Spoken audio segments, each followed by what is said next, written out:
Usually if you have to install some metal hardware on a project, the best approach is to use a template with a router like this, with a collar on here, or a guide bushing that works with the template to route it out nice and flat, and then you just square out the corners. However, if you've only got one or two to do, and if it's an odd size that you would have to make a template for, it often makes more sense just to do that by hand. And that's what I'm going to show you in this video. This is just a demonstration, so I'm going to clamp this piece of wood in my quick release vise. And then I'm going to start with the hinge. And the way I normally install these is I line up the back edge of the leaf with the outside of the door or the frame that I'm mortising it into. What I'm doing here is I'm holding the hinge where it needs to be, and then I'm going to use my homemade Vicks bit just to mark the center hole for the screw. And then I'll drill that out with an ordinary drill bit. With the pilot hole drill, I can drive in the screw, and what that does is it holds the hinge exactly where it needs to be while I mark out around it. And to mark out around it, you can use a very sharp pencil, but I like to use a knife. And then while the hinge is still attached to the door, I can go ahead and mark the other two hole locations with the Vicks bit again, and then drill those out as well.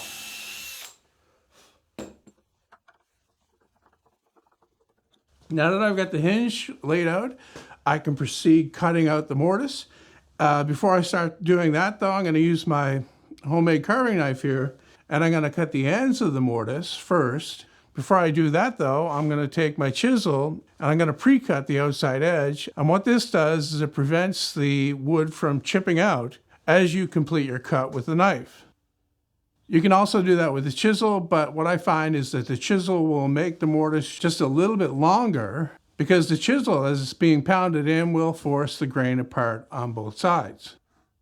Now I'm going to take it out of the vise again and use my pencil just to put a guideline on the outside at the approximate thickness of the hinge. You can also take the hinge and put it on there and use that as a guide, but I find it's usually good enough just to use my finger like that. With the piece put back in my vise, I can take my 1-inch chisel and I'm just going to score that line that I drew. I'm not going to try to remove any material here. All I want to do is just make a very straight line across with the chisel. Now you can try to do this with the knife, but what the knife will do is it will follow the grain, whereas the chisel will cut in regardless of which way the grain is going. Now with that line established, you can go ahead and start to remove some material there. What you need to do though is make sure that you're not angling the chisel inwards. Better to have it angled slightly outwards so that you don't cut your mortise too deep. Okay, now I can shift it back to where it was before, and you can see here that I didn't try to remove everything. I just want to get that nice clean edge on the outside so that when you put the hinge in, you'll see that it's nice and clean there. The method that I'm going to use next is kind of ragged, so you don't want to see that on the edge. And the way I'm going to do that is by making a series of cuts with the 1-inch chisel, spaced about 3/16 of an inch apart. It depends upon the wood that you're working with. If you're working with really dense or figured hardwood, you probably want to get your cuts closer together. And what you're aiming to do here is to drive the chisel in just the thickness of the hinge itself. It depends upon how important the project is, but I'll often do it in 2 passes. The first pass establishes the cut, and then the second one refines it a little bit further, and it actually knocks out some of the chips. One thing I try to do is stay back from the inside of the mortise by a very small amount. You don't want to do what I just did here and overcut.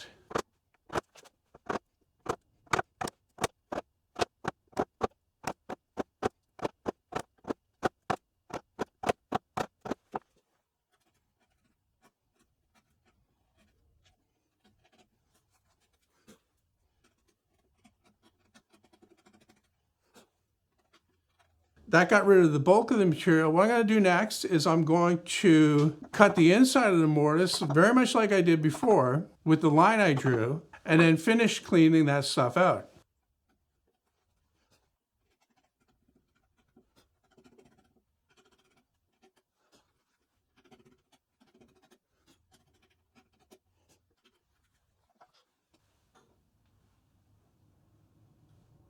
Trying my hinge in there. It's a nice snug fit around it, but it's not deep enough yet, so I'm going to cut a little bit more. Okay, that is a really good fit. Nice and flush with the surface. What happens if you cut it too deep? You know, that's possible. Just cut some cardboard shims, the same size or slightly smaller than the leaf of the hinge, and then put that behind there and pack it out until, you know, it's up to the surface, basically. Doesn't have to be any more complex than that. That's what all the professionals do. They use cardboard. Okay, so that's it for the hinge. What happens when you need to mortise something in that doesn't go to the edge like that? Say you got like a ball catch like I have here.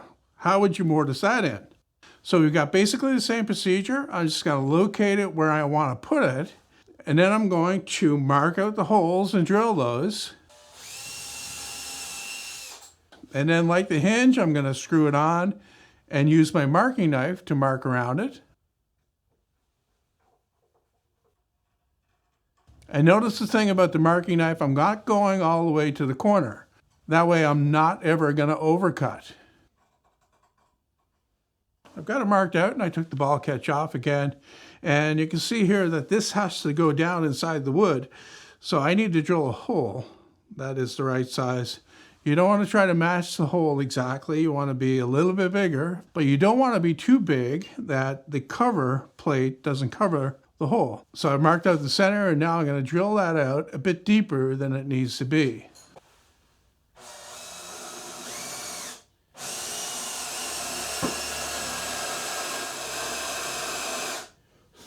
Now I can start cutting out the mortise. And once again, I'm going to start on the ends, except this time I'm not going to use the knife. I am going to use the chisel, but I'm not going to drive it in hard and aggressively. I'm just going to make a very shallow cut, and then I'm going to back cut that from the inside of the mortise so that I remove some of the material right at the end. And that way the chisel won't push outwards as it's being driven in.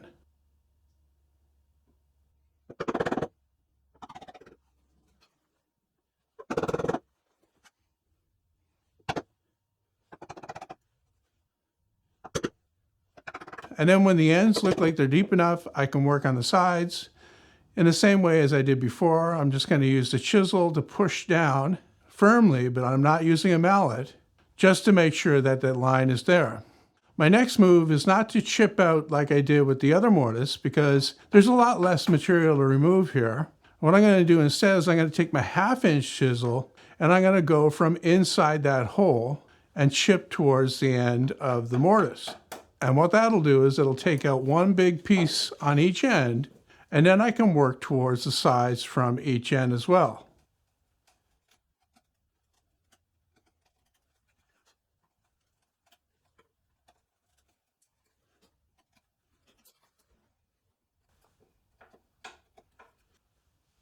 Okay, a good snug fit around it. Once again, it's not as deep as I would like, but since this is just a demonstration, I'm not going to actually make it go any deeper. Once again, if you go too deep, you can always use cardboard to shim it out, and that works exceptionally well. And there's no shame in it. If you go too deep, that's fine. The shame comes when you do a really ragged hole around for it to fit in. It should be a nice, clean, snug fit.